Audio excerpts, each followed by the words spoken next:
Hey everyone, today I'll be taking a look at the McFarlane Toys DC Multiverse Batman vs Superman Dawn of Justice Batman Armored Suit and Wonder Woman. Got both of these two in from Nerdzoic, so I thought it was just fitting to review both of them at the same time. First, taking a look at the packaging. As you can see, open window displays both the figures, all their accessories. You have DC Multiverse right there. You got the different names for the different characters.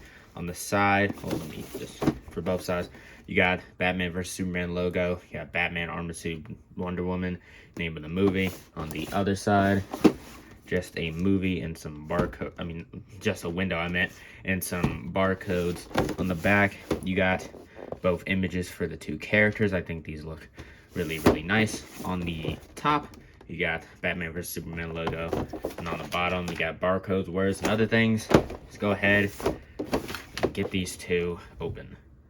I'm one of those people that did enjoy Batman v Superman, and one of the best scenes is when Batman was fighting Superman in his armored suit.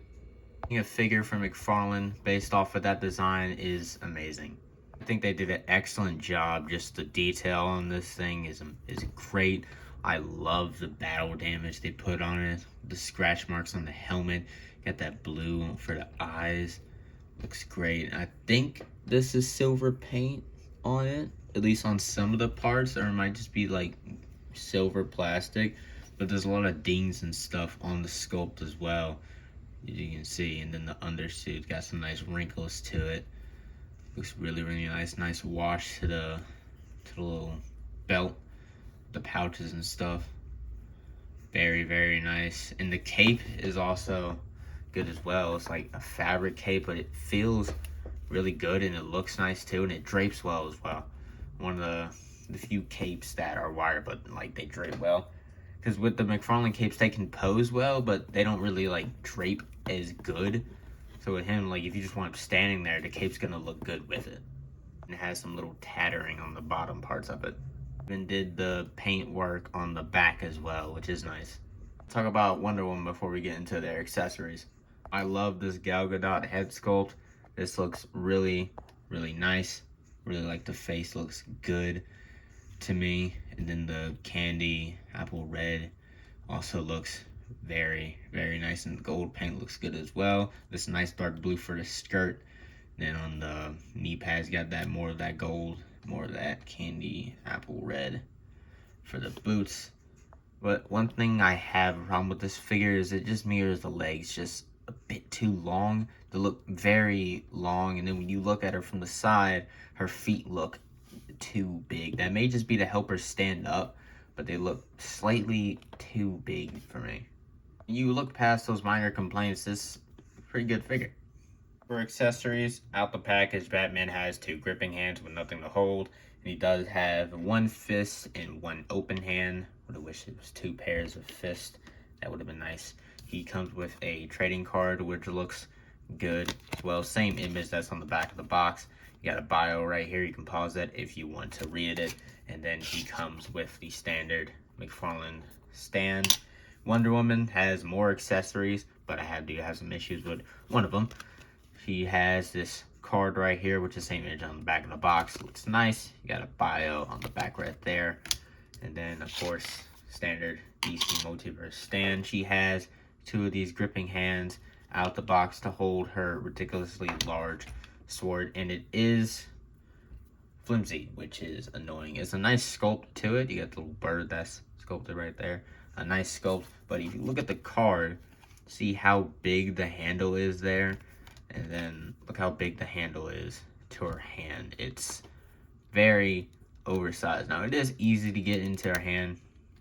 It's nice, but it is a massive, massive sword. Would have wished they downsized that a bit. She has this tied up rope that you can hook on to right here. You can put a lasso of truth right there. It does kind of fall off a bit easily, but it's just going to stay there. Then she also has her shield, which has a nice bird sculpted on it as well. It's kind of flimsy, just a little bit, and it doesn't really like to stay on the arm that well. It just falls off. I don't know if I'll try putting it on the other way, see if that works. No, Not at all. It doesn't really stay on. The sword's too big. The shield doesn't stay on. I don't know.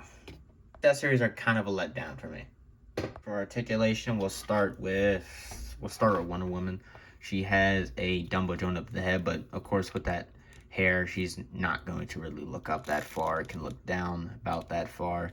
Got some tilt, some rotation. There's a ball joint up at the shoulder, so it can shift up and down, and forward and back. Also can rotate around there.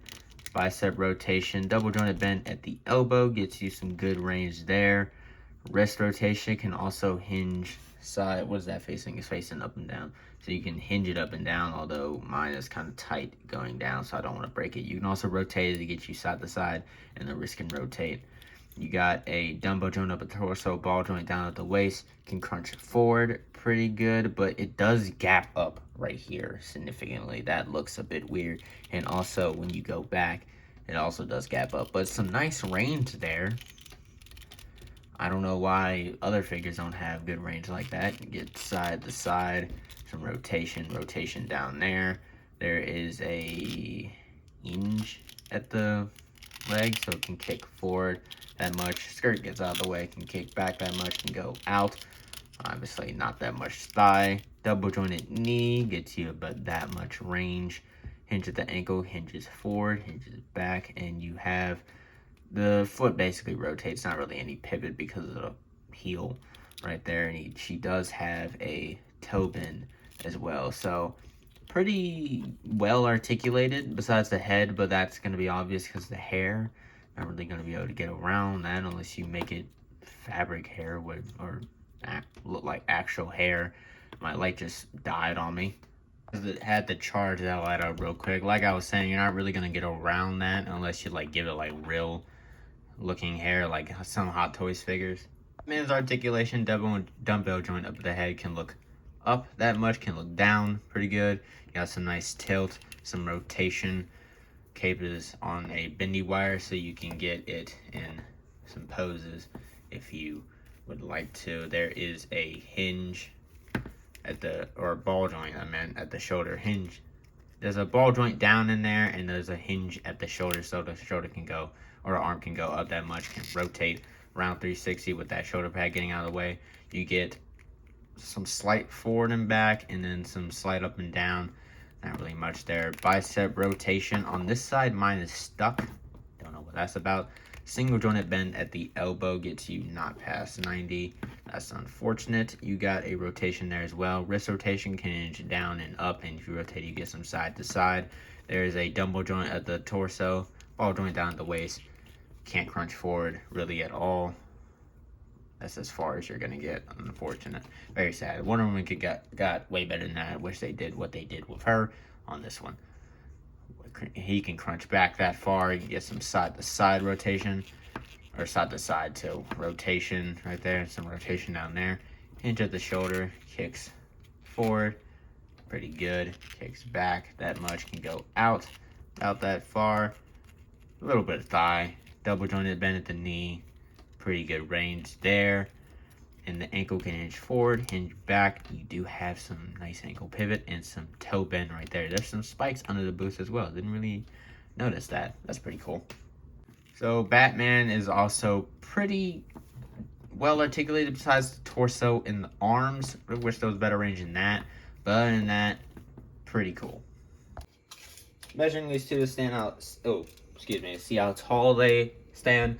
Wonder Woman stands at about 7.5 inches tall, and Batman is about almost 8 inches. I think this is where she works best with all the other Justice League members.